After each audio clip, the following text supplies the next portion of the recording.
They were the warriors Rome could never conquer. Across the windswept highlands of ancient Scotland, a mysterious people once stood defiant against the most powerful empire the world had ever known. The Romans called them Picti, the painted people, fierce fighters draped in ink and legend. For centuries, their true identity was lost in the mists of time. Until now. Thanks to cutting-edge DNA analysis, the story we thought we knew has been shattered. The results? Astonishing, revealing not only who the Picts really were, but rewriting an entire chapter of Scotland's history. In this episode, we'll journey through shadowy battlefields, decipher carved stones older than kingdoms, and uncover the genetic truth hidden beneath centuries of myth. What you're about to hear might just change everything you thought you knew about the painted people forever. The rise of the Pictish Kingdom. In the turbulent centuries after the fall of Rome, while much of Europe struggled to rebuild, a powerful kingdom was rising in the far north. From the River Forth in the south to the rugged highlands in the north, the Pictish realm dominated eastern and northern Scotland. The Romans had named them Picti, the painted people, a reference to their intricate tattoos and war paint.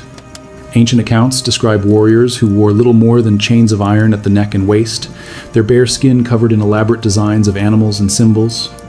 These were not merely decorations, but powerful emblems of identity and spiritual protection, intended to strike awe and fear into all who faced them. But the Picts were more than just warriors. They were master tacticians. In the 3rd century AD, at the height of Rome's power, they did what countless other tribes had failed to do. They forced the Roman Empire to retreat. This wasn't luck. This was calculated genius in warfare. Their battle strategies were unlike anything Rome had faced. They moved with the terrain, fought only on their terms, and refused the rigid formations of the legions. They used the mists, forests, and hills of Scotland as their allies. And they knew that to outwit Rome, they needed to be unpredictable, striking fast, disappearing into the wild, and returning when least expected. This was the birth of a kingdom that would endure for over 6 centuries. A kingdom forged not only in battle, but in the fierce independence of a people determined to remain unconquered. The art of Pictish warfare. When the legions of Rome first marched north, they expected another swift conquest. They had crushed countless tribes before. Why would the Picts be any different? At first glance, the Picts seemed to confirm the Romans' expectations. In battle, they often broke ranks and retreated almost instantly. Roman commanders declared victory, confident the enemy had fled. But this was no panic. It was theater. Under the cover of night or the veil of mist, the Picts would return. They emerged from the forests like ghosts, striking camps in sudden fury, cutting down soldiers who moments earlier had believed the battle was over. It was psychological warfare at its finest, lulling the enemy into complacency before delivering a decisive, crushing blow. They mastered the art of the feigned retreat. By drawing the Roman cavalry away from their infantry support, the Picts could isolate and overwhelm the riders. They chose battlegrounds where heavy Roman armor became a disadvantage: marshy ground, narrow passes, dense woods. The Picts understood that Rome's greatest strength, its discipline and formations, could also be its greatest weakness. Against a foe who refused to fight by the rules, the legions found themselves vulnerable. In the end, Pictish warfare was not just about force, it was about control. They dictated when and where battles were fought, turning the very land of Scotland into a weapon. And in that battlefield of stone, mist, and memory, the Picts were invincible. The Battle of Nechtansmere, May 20th, 685 AD. The air was heavy with tension as King Ecgfrith of Northumbria marched north, determined to crush what he believed was a rebellion. His enemy? King Bridie Mac Billy of the Picts, a ruler with both the courage and cunning to face one of the most powerful kingdoms in Britain. The Northumbrians were confident. They had subjugated the Picts before, turning them into vassals. But this time, Bridie had no intention of kneeling. Instead, he prepared a trap worthy of legend. Using the same masterful tactics that had once humbled Rome, the Picts staged a feigned retreat, drawing Ecgfrith's cavalry deeper into unfamiliar territory. The further they rode, the more treacherous the land became: marshes, rolling hills, and narrow passes where the enemy's numbers meant nothing. Near a place called Lyn Garin, the Pool of Herons, the trap was sprung. Pictish warriors surged from hidden positions, cutting off the Northumbrian retreat. In the chaos, King Ecgfrith was struck down, along with most of his army. The battle was over in hours, but its impact would last for generations. Northumbrian dominance in the north was shattered forever. And in its place, the Picts secured their independence, laying the foundations for what would one day become Scotland. The mystery of the Pictish stones. Scattered across the windswept hills and valleys of Scotland lie silent witnesses to a forgotten age, the Pictish stones. Over 350 of these intricately carved monuments have survived, though historians believe this is only a fraction of what once existed. Many were destroyed, repurposed in later buildings, or lost to the elements. At first glance, their symbols seem random. A strange beast here, a crescent there, the outline of a mirror or comb. But the patterns repeat across hundreds of stones, carved with such precision that scholars now suspect they formed a coded system, perhaps a proto-writing used to record names, clans, and lineages.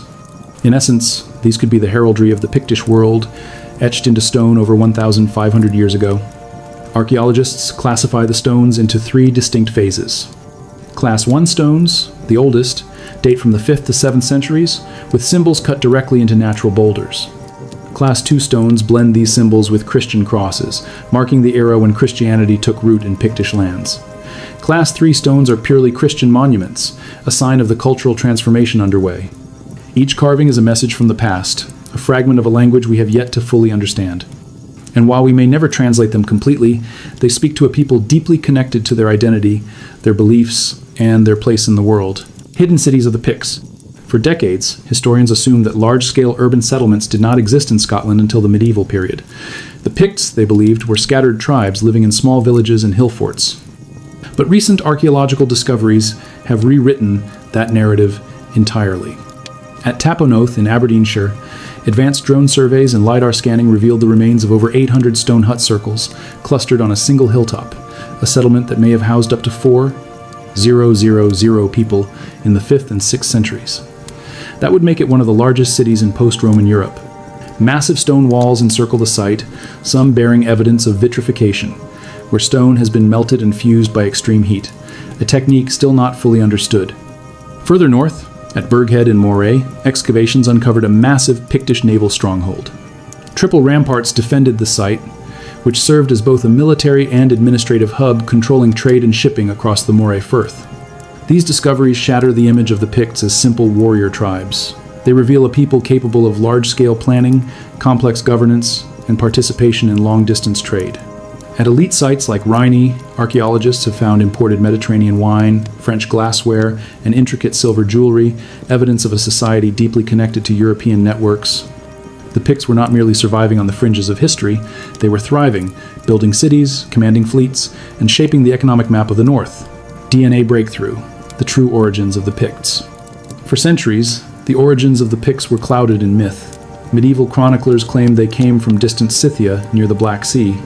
Romantic theories painted them as mysterious invaders who appeared from nowhere, conquered the north, and then vanished without a trace.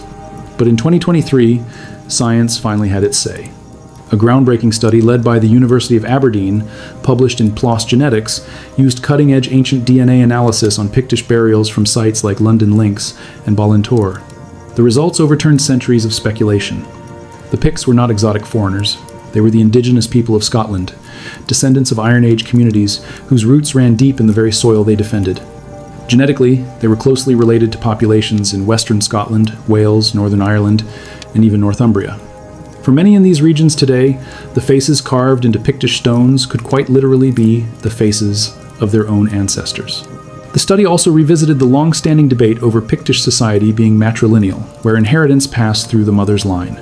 While some medieval king lists show patterns suggesting maternal succession, the genetic data revealed a more nuanced social system, blending both maternal and paternal inheritance. This DNA revelation does more than settle academic debates. It restores the Picts to their rightful place in history. They were not a vanishing mystery, but a thriving, complex culture whose blood still flows in millions alive today. Legacy of the Painted People. The story of the Picts is not one of disappearance, but of transformation. From fierce warriors who defied the Roman Empire, to master builders who raised cities in the Highlands, to artists who carved their identity into stone, they were a people who refused to be erased. By the 9th century, political change swept through the north. The Pictish Kingdom merged with the Gaelic Scots, forming Alba, the seat of modern Scotland. Their language faded, their symbols grew silent, yet their spirit endured. Today, genetic evidence confirms what the stones have whispered for centuries. The Picts live on in the people of Scotland, Wales, Ireland, and beyond. When you walk through a Highland glen and see a weathered Pictish stone, you're not just looking at an artifact, you're meeting the gaze of a civilization that helped shape the history of Europe. Their legacy is written in stone, carried in blood, and remembered in the quiet landscapes of the north. Because the painted people never truly vanished, they became us. So, what do you think of this genetic revelation? Could you carry Pictish blood in your own veins? Let me know in the comments, and don't forget to subscribe, because in our next journey, we'll uncover another ancient mystery that could rewrite everything we thought we knew about the British Isles.